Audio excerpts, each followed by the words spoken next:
Hello, my dear friends. Welcome to Net Study June 2021 exam. I hope you all are doing well. My dear friend, अगर आप इस channel पे नए हैं तो चैनल को सब्सक्राइब करें और साथ ही बेल आइकन को क्लिक करना ना भूलें ताकि आने वाली सभी वीडियो का नोटिफिकेशन आपको सबसे पहले मिले। फ्रेंड्स, आज हम डिस्कस करेंगे कम्युनिकेशन के पार्ट 6 के बारे में, जो कि प्रीवियस ईयर से ये 5 क्वेश्चन लिए गए हैं और ये काफ़ी इंपॉर्टेंट हैं। और इसमें जितने भी हमने क्वेश्चन लिए हैं, आने वाले एग्ज़ाम के लिए भी काफ़ी ज़्यादा चांसेस हैं। आइए चलते हैं, देखते हैं पहला क्वेश्चन क्या कहता है।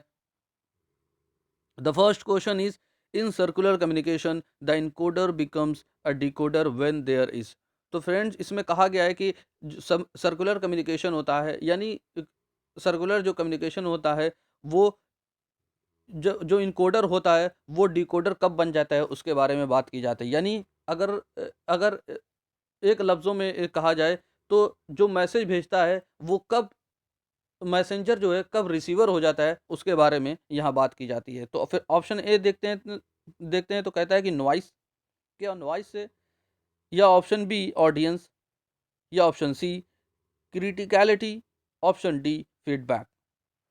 तो फ्रेंड्स, इसका जो करेक्ट आंसर है वो ऑप्शन डी है, फीडबैक। यानी सर्कुलर कम्युनिकेशन क्या होता है इसके बारे में अगर थोड़ा बहुत हम देखें तो हमें पता चल जाएगा कि ये फीड जो ऑप्शन डी हमने बताया है ये क्यों सही है, ये किस वजह से सही है उसके बारे में यहाँ पता चल जाता है। सर्कुलर कम्युनिकेशन क्या होता है फ्रेंड, अगर हम थोड़ा भी इसको ध्यान से देखें तो एक सर्कुलर चीज़ होती है, यानी सर्कल बना दी गई। मान लीजिए यहाँ इनकोडर है, इनकोडर का मतलब क्या होगा, मैसेंजर है, और यहाँ पे कुछ लोग बैठे हुए हैं ऐसे इसी सर्कल में। तो ये जो इनकोडर होगा इसको मैसेज भेजेगा, फिर ये इसको मैसेज भेजेगा, फिर ये इसको यानी इनकोडर मैसेज भेज रहा है, फिर यही इनकोडर फिर ये बन जा रहा है, फिर ये इनकोडर बन जा रहा है, फिर ये इनकोडर बन, उसके बाद फिर यही मैसेज जो है कोई फीडबैक के तौर पे अगर जो फिर इसको दी जाए तो इसका जो मैसेज होता है इनकोडर, ये अब इनकोडर बन गया। फिर उसके बाद इसको जब मैसेज आएगा तो ये डिकोडर बन जाएगा। तो वही बात यहाँ कही गई है कि एक जो मैसेंजर होता है, एक जो कम्युनिकेटर होता है, वो उम, जब मैसेज को किसी मैसेज को सेंड करता है किसी दूसरे के पास, तो वो कब फिर इनकोडर बन जाता है, डिकोडर डिको जो इनकोडर होता है फिर डिकोडर बन जाता है, उसके बारे में यहाँ बात की गई है। इस वजह से जो सर्कुलर कम्युनिकेशन होता है, फीडबैक वगैरह होते हैं, मैसेज एक दूसरे के पास घूमते रहते हैं, इसी वजह से सर्कुलर सर्कुलर कम्युनिकेशन में जो इनकोडर होता है वो डिकोडर बन जाता है, फीडबैक जब दिया जाता है। आई होप ये किस तरीके से किस तरीके से ऑप्शन डी सही है आप इसको समझ गए होंगे। आइए चलते हैं सेकंड क्वेश्चन की तरफ। A teacher decide to form 6 group of students, assign a sub theme to each group for discussion and reporting. Which kind of communication model will be best describe his her strategy in this regard? तो friend, इसमें पूछा गया है कि जो एक teacher होता है डिसाइड करता है कुछ 6 लोगों का ग्रुप बनाने के लिए, स्टूडेंट के 6 स्टूडेंट को कुछ स्टूडेंट को, यानी 6 स्टूडेंट का एक ग्रुप बना देता है और उन्हें असाइन करता है, क्या असाइन करता है, प्रदान करता है एक सब थीम टू ईच ग्रुप, यानी सभी ग्रुप के लिए एक सब थीम प्रोवाइड कर देता है ताकि वो डिस्कशन करें और डिबेट करने के लिए उन लोग। और पूछा गया है कि which kind of communication model, यानी कम्युनिकेशन का मॉडल कुछ है, जैसे लीनियर मॉडल हो गया, ट्रांजैक्शनल मॉडल मॉडल हो गया। तो उसके बारे में कहा गया है कि कौन सा मॉडल जो है इसके लिए बेस्ट होगा। तो ऑप्शन देखते हैं। ऑप्शन ए में कहा गया है कि transactional model, option B linear model, option C horizontal model, option D interactional model. तो फ्रेंड, इसका जो करेक्ट आंसर है वो ऑप्शन ए है, ट्रांजैक्शनल मॉडल जो होता है वो इसके लिए बेस्ट होगा। क्यों बेस्ट होगा इसके बारे में अगर देखते हैं तो ट्रांजैक्शनल अगर ट्रांजैक्शन मॉडल को अगर थोड़ा सा हम अगर इसको पढ़ें तो देखते हैं कि ट्रांजैक्शनल मॉडल जो होगा वो exchange of messages between sender and receiver, यानी सेंडर और रिसीवर के बीच में, यानी इनकोडर और डिकोडर के बीच में एक एक्सचेंज का काम करता है। और ये जो each take turns to send और रिसीव मैसेज, और जो सेंड मैसेज को सेंड और रिसीव किया जाता है ये आपस में बदल जाता है, और बोथ जो होते हैं, यानी सेंड बोथ का मतलब सेंडर और रिसीवर जो होते हैं वो जाने जाते हैं कम्युनिकेटर, यानी ऐसे ये जो ट्रांजैक्शनल मॉडल है वो सेंडर और रिसीवर जो होते हैं वो दोनों कम्युनिकेटर के रूप में जाने जाते हैं। और इस मॉडल में होता क्या है कि दोनों जो होते हैं, दोनों का जो रोल होता है रिवर्स टाइम, यानी ईच टाइम रिवर्स होता रहता है। यानी कभी वो डिकोडर बन जाएगा, कभी ये इनकोडर बन जाएगा, कभी ये डिकोडर बन जाएगा, कभी वो इनकोडर बन जाएगा। यानी अगर मतलब कहें तो ये एक सर्कुलर कम्युनिकेशन, इसको सर्कुलर कम्युनिकेशन कहा जा सकता है, क्योंकि सर्कुलर कम्युनिकेशन में ही ऐसा होता है। कभी ये मान लीजिए एक सर्कुलर कम्युनिकेशन 6 लोगों का ग्रुप बना दिया गया, वही बात की गई है। ये इनकोडर मान ली यहाँ से बात शुरू की गई किसी टॉपिक के बारे में, तो ये यहाँ मैसेज भेजेगा, ये यहाँ मैसेज, जो फीडबैक के रूप में हम देते जाते हैं, वो सर्कुलर घूमता रहता है। और मैसेंजर जो होता है वो कभी रिसीवर बन जाएगा, कभी इनकोडर डिकोडर बन जाएगा, डिकोडर कभी इनकोडर, क्योंकि इसमें फीडबैक तुरंत दिए जाते हैं। और जबकि इसमें अगर जो की पॉइंट देखें तो डिस्कशन और जो डिबेट हो रही है, रिपोर्टिंग की जा रही है, ईच ग्रुप में आपस में की जा रही है, इसी वजह से इसको ट्रांजैक्शनल मॉडल के नाम से जाना जाता है। और इसीलिए इसका जो बेस्ट ऑप्शन है वो ट्रांजैक्शनल मॉडल है। और फ्रेंड इसको याद कर लें कि ट्रांजैक्शनल मॉडल जो होगा उसको सर्कुलर मॉडल के नाम से भी जाना जाता है। आइए चलते हैं अगले क्वेश्चन की तरफ। तीसरा क्वेश्चन कहता है, in the process of communication which one of the following is in the chronological order. तो फ्रेंड इसमें पूछा गया है कि जो एक मैसेज भेजने का एक जो तरीका है, जो एक प्रोसेस है कम्युनिकेट करने का, वो एक स्टेप होता है, उसको एक क्रोनोलॉजिकल ऑर्डर में होता है, वो किस तरीके से होता है इसमें पूछा गया। ऑप्शन देखते हैं। Option A communicator, medium receiver affect message. Option B medium communicator message receiver effect. Option C communicator message medium receiver effect. Option D message communicator medium receiver effect. तो फ्रेंड इसका जो करेक्ट आंसर है वो option सी है। कैसे option C है इसके बारे में देखते हैं।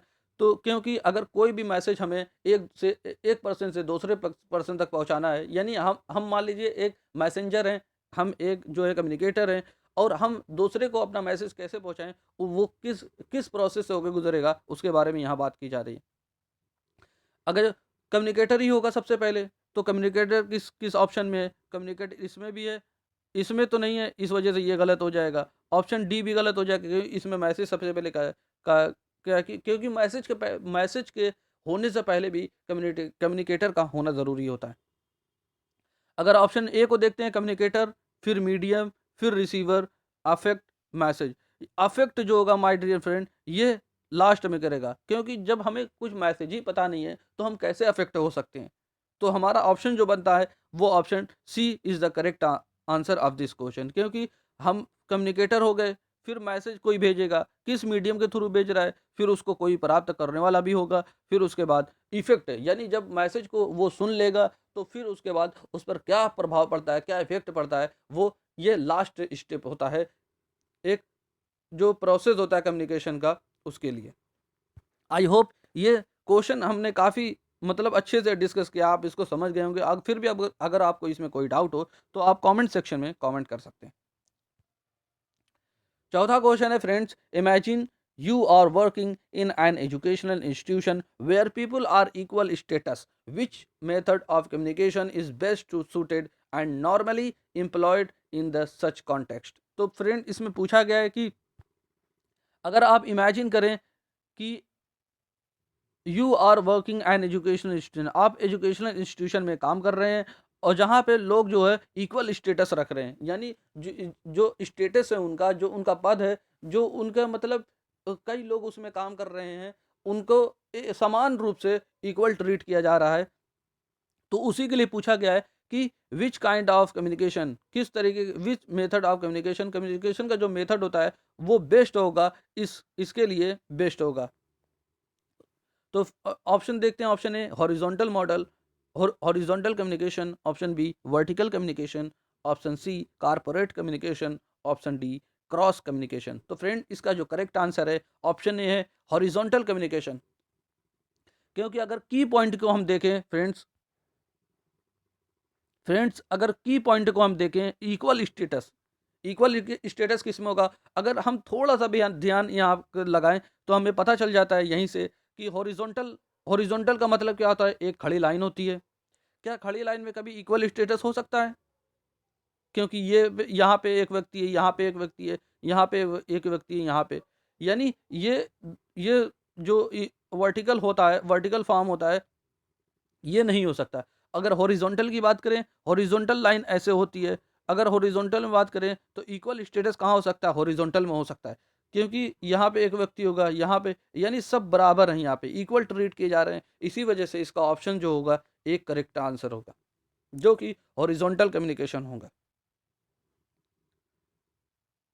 आई होप ये आपको समझ में आया होगा। आइए चलते हैं अगले क्वेश्चन की तरफ। आज का ये पांचवा और आखिरी क्वेश्चन है। कहा गया है कि असर्शन और रीजनिंग का क्वेश्चन ये है जो एग्जाम में ऐसे क्वेश्चन अक्सर पूछे जाते हैं और बहुत इजी होते हैं, बस हमें थोड़ा सा इसमें ध्यान लगा के पढ़ना होता है। अगर देखते हैं तो असर्शन में क्या कहा गया है कि formal communication tend to be fast and flexible. और रीजनिंग में क्या कहा गया है कि formal communication is the systematic and orderly flow of information. तो इसमें यही कहा गया है फ्रेंड्स कि जो एक फॉर्मल कम्युनिकेशन होता है, क्या वो लचीला और फास्ट होना चाहिए। और ऑप्शन और इसमें कहा गया रीजनिंग में कहा गया है कि formal communication is a systematic and orderly flow of information. तो फ्रेंड्स अगर इसमें आप खुद ही आप अच्छे से पहचान सकते हैं। आप ऑप्शन को देखते ही जब ये आप पढ़ते हैं असर्शन को, तब आप यहाँ से पकड़ सकते हैं इसको कि फॉर्मल कम्युनिकेशन जो होगा वो फ्लेक्सिबल तो हो सकता है लेकिन फास्ट नहीं होगा। क्योंकि फॉर्मल कम्युनिकेशन जो होता है एक एक मतलब मीडियम तरीके से होता है, न कि फास्ट होता है न कि बहुत स्लो हो सकता है। मीडियम होगा, नॉर्मल होगा, तो वो एक फॉर्मल कम्युनिकेशन होगा और जो सामने वाला होगा उसको भी समझने में काफ़ी आसानी होगी। अगर रीजनिंग की बात करते हैं तो फॉर्मल कम्युनिकेशन जो होगा is a systematic and orderly flow of information. क्योंकि फॉर्मल कम्युनिकेशन जो होता है वो एक सिस्टमैटिक होता है और एक जो इंफॉर्मेशन का जो फ्लो होता है एक ऑर्डर में दिया जाता है। तो ऑप्शन तो आर तो हमारा सही हो जाता है लेकिन ए सही नहीं होता है। तो देखते हैं कि आर किस में सही है और ए किस में गलत है। तो हमें इसमें सही पूछा गया है कि select the correct code for your answer. तो ऑप्शन ए देखते हैं, both A and R are correct and R is the correct explanation of A. तो फ्रेंड ये तो गलत हो जाएगा क्योंकि हमारा ए ही गलत है। ऑप्शन बी को देखते हैं। बी में कहता है कि both A and R are correct but the R is not correct explanation of A. तो ये भी गलत हो जाएगा। ऑप्शन सी को देखते हैं, ए इज करेक्ट। ए तो हमारा गलत है, इस वजह से ये भी करेक्ट इनकरेक्ट हो जाएगा। तो ऑप्शन डी हमारा बचता है जो कि करेक्ट आंसर होगा। क्योंकि इसमें कहा गया है कि जो ए होगा is the false and but R is the correct. I hope ये सारी चीज़ें आपको क्लियर हो गई होंगी। और अगर आपको इसमें कोई डाउट हो तो आप ज़रूर कमेंट सेक्शन में कमेंट करें। फ्रेंड्स अगर आपको ये वीडियो अच्छी लगी तो वीडियो को ज़रूर लाइक करें और अपने फ्रेंड्स के साथ ज़्यादा से ज़्यादा शेयर करें। अगर आप इस चैनल पे नए हैं तो चैनल को सब्सक्राइब करें और साथ ही बेल आइकन को क्लिक करना ना भूलें ताकि आने वाली सभी वीडियो का नोटिफिकेशन आपको सबसे पहले मिले। Thank you for watching video. God bless you all.